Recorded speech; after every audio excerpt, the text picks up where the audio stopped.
Good morning. See you. That's good.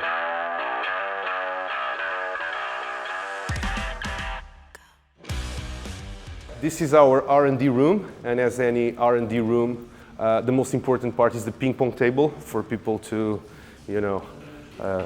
focus and relax a bit and, have a bit of a tournament at lunchtime. So yeah, this is where we assemble the machines, where we prototype, where we iterate, where we create different versions of our products, we test them. We can take a look around. So we use these short V-cores to produce printed parts that are not very tall. The 3D printed signs outside you saw were made on these machines. So like you would still produce your parts with these shorter ones? So this is not the main farm. This is just kind of a pilot program we have here to produce indoor signs. All the time are producing parts for local customers to have indoor signs. This is an example of what that could be. We have more examples around the place. This is interesting. You can actually take much less volume Yeah. to do a print farm, right? It's pretty easy because we use aluminum extrusion. It's pretty easy for us to customize, in particular the height, and we take advantage of that because it makes it a bit more space efficient. Here we have a few machines that we're assembling for customers. That's another custom Z height machine. This was the very first product line that started this company. So many people don't know that, but 10 years ago we had nothing to do with 3D printing. We realized that the market was needing a camera slider, and that's basically a rail with a carriage, and you mount a camera on top to stabilize the movement. And we developed this first product. We iterated it over the years. We eventually motorized it. And our start was with these videography products, which were all based on the V-slot aluminum extrusion. And this is how we start on 3D printing, actually, because people start buying these extrusions to reinforce existing 3D printers. Right. And we start realizing we can offer reinforcement kits at the time. And over the course of the years, our customers kept asking us, okay, if you guys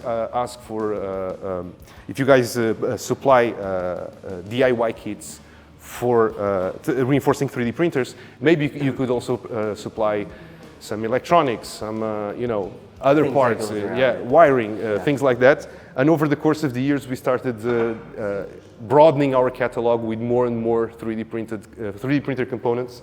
And eventually we thought, well, maybe it's time we start developing our own 3D printers. Yeah, so that's what we have here. We have a few V-cores over here.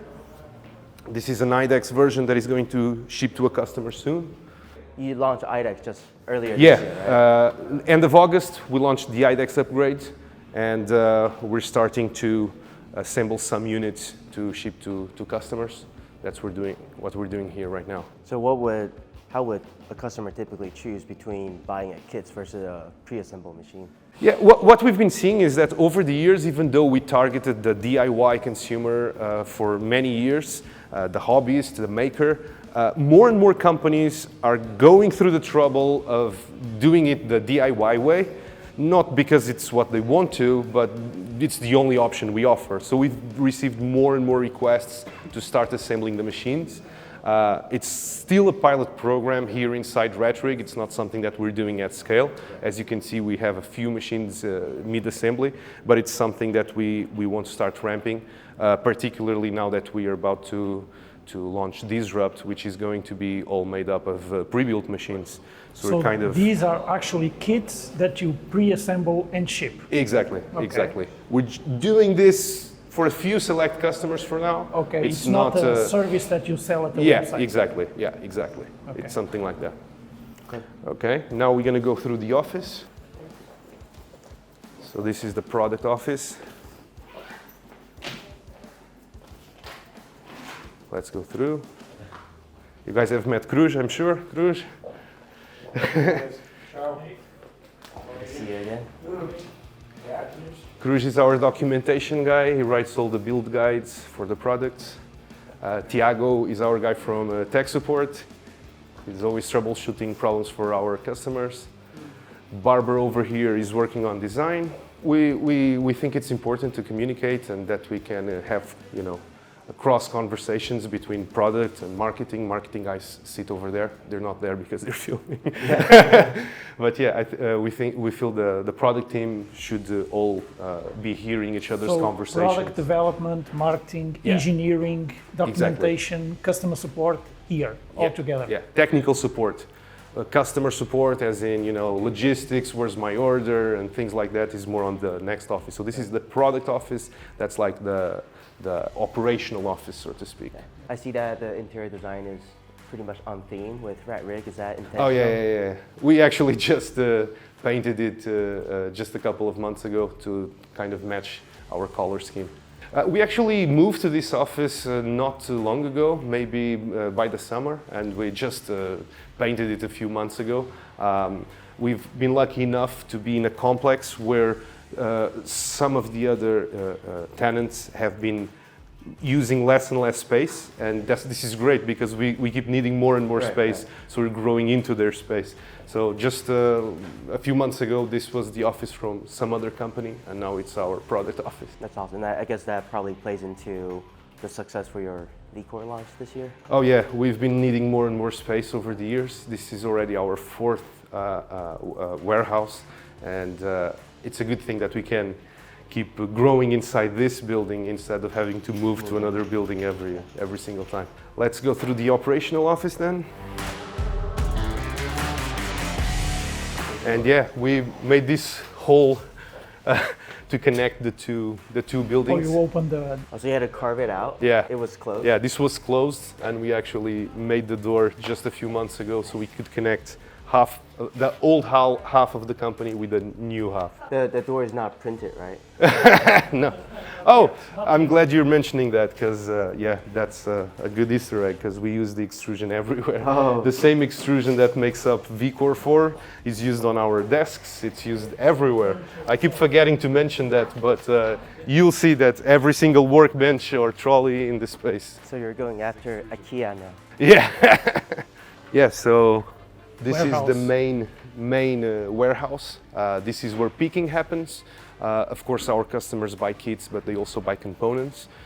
We try to have on this space everything ready to pick, whether it's a component or a kit.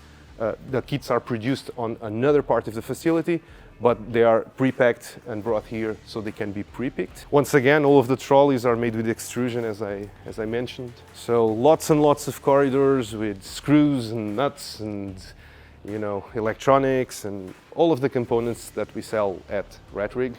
So how do you manage such a big warehouse with all the different parts? It's difficult. Inventory management is definitely a challenge, having to deal with products with such long lists of materials, and keeping everything in stock and making sure that the production line runs smoothly. It's definitely a challenge. Did you ever count how many different components you have in this warehouse? I think we have something like on the order of 1,000 unique references. Really? Yeah, that we have to keep in stock to cater for all our product lines. Yeah, I think that's still really impressive because you're a team of 30? About 30 people, yeah. And still be able to manage that. It's quite difficult. Yeah, and I think true. it's an achievement to do that too. Thanks. All of these are profiles for the V-Core 4. They are already pre-packed and ready to pick. All of these are orders that were prepared today and will be packed to ship today. This is JP. He's doing picking right now. He's picking a V-Core for a customer. Hello. You can follow him in that process. So he's picking the main boxes that make up all V-Core kits. So each layer is one customer? Oh yeah, each layer, each shelf corresponds to one order. So these are the profiles. On this box we ship linear rails, lead screws, the base plates, the steel base plates. So like in the morning when JP comes to work, he will receive all the different sheets That's of the exactly order, it.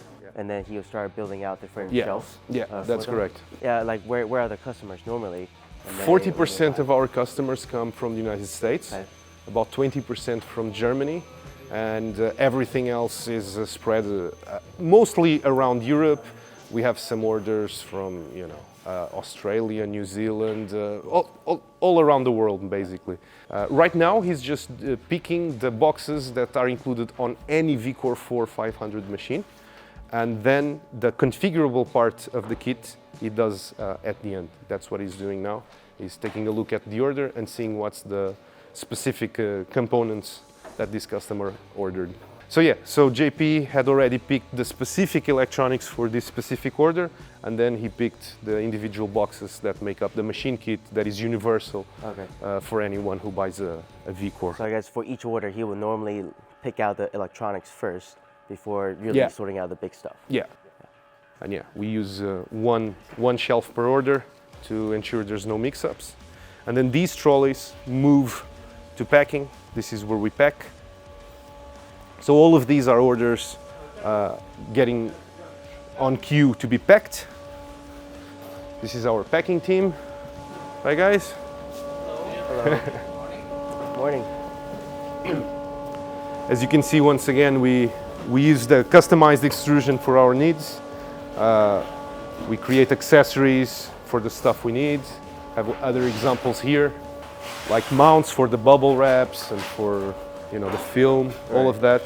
We customize everything exactly as we need it for the specific trays we want to use and all of that. Yeah. So as you can see, the guys are hard at work packing orders. All of those are pre-packed and ready to ship. The same here. So all of these are going to ship out today. DHL comes every day around 12, so we're always sprinting for the pickup. So I guess like what we saw earlier with the tray became one of those boxes on the left? Yes. We go from the black trays to the gray trays. Gray trays are for packers, the black trays are for picking, and that's how they separate it. The black trays arrive here, they're packed, and they go into a gray tray. From the gray tray, they will eventually go into a cage, and DHL picks up the cage and puts it in the truck. Wow. You guys must be one of the biggest customers for DHL here. Locally, I think so, for sure. So this is where we have the raw aluminium extrusion. This extrusion is produced here in Portugal specifically for us. So the molds for the extrusion are ours. They are at the factory. But they are exclusively produced for us. We have loads of different varieties that we use for several types of products, and this is where we process the extrusion itself. So yeah, this is where we cut extrusion to length. The machine had buttons, but the buttons weren't comfortable for the thumbs, so we created these levers to make it a little bit more comfortable to press, you know. That's really smart. That's really smart. This is where we group. So the profiles that make up the kits, they are cut, and then here is where we group them together to, for example, this is a specific kit. This kit requires 12 profiles, so we're grouping them, pre-packing them, and it's going to go to packing. So we cut the profiles to length, we thread them, we machine them sometimes. So this is the station where this is our milling machine. This is how we thread the profiles with this big machine. Those are strongholds in the process of production of the kit. So clearly we have the profiles that make up the machine, linear rails, lead screws, drag chains. So these are strongholds, CNC machines in the process of being pre-produced. Okay. Yeah, so this is where we store product that is ready to pick. So there's several kits here on the shelves. This is our very own Stronghold Pro. So we actually sell this as a kit, but we also have one for our own internal production. We use it to cut panels, for example, to enclosure the machines, for several types of things, like to create the little panels to cover the 220 volt electronics on the VCore. And we also do some local work, CNC work. You can see some of the wood leftovers from one of the works. third-party. Yeah, Service third-party for services. third parties, yeah. It's not something that we do at scale, but yeah, since we have the machines, and it's better to have them operating as much time as possible. If we have the opportunity to offer some services, we also do that. But yeah, this is the Stronghold machine on its largest format. What's the size? It's 1500 by 1500 work area. It's pretty big. Yeah, I think at Formnext you have the little CNC mill. Yeah. That's you also pack it as a kit too. Yeah, that's correct. We've seen a lot of interest in smaller format CNC machines. They also offer a bit more precision, and they're a bit more compact, and you know, you can fit them on a desktop. So we kind of draw from all the expertise we had designing these big beasts into a smaller format. Now we're coming to the factory. So this is actually where we produce the kits. All of these shelves are already parts of the kit. So for each kit, we're gonna have a box for each component. The components are counted, pre-packed and labeled. We're gonna have a box for each component that is part of the VCore 4 kit. Each of these boxes corresponds to a pre-packing of the components. Of course, this is our farm, possibly the ex-libris of the facilities. This is where you can save some space using that new concept of lowering the Z. Oh yeah, axis, definitely. right? All of the machines here, well, not all, but many of them are customized to have lower height. So yeah, we try to have these babies printing 24/7. They're constantly making parts for VCore 4s. So these are actually VCore 3s making parts for the VCore 4. Little mothers making their children. Yeah. So you keep these running 24/7? Pretty much, yeah. How do you split the work throughout the day? We try to make sure that by the time we arrive in the morning, most of them have finished working through the night. And then during the day, we try to aim for the prints to be ready by the end of the day, so that we have 2 cycles, 1 day cycle and 1 night cycle, and we try to distribute the size of the parts and the size of the bed plates to optimize our time in that way. Okay. Yeah. So essentially it's a shorter print time during the day, but then a longer print overnight. Yeah, normally that's the idea. We used to only print in PETG, and all of our machines weren't enclosed. At some point, we developed the enclosure for VCore 3, and our customers started demanding more and more that we should have temperature-resistant parts.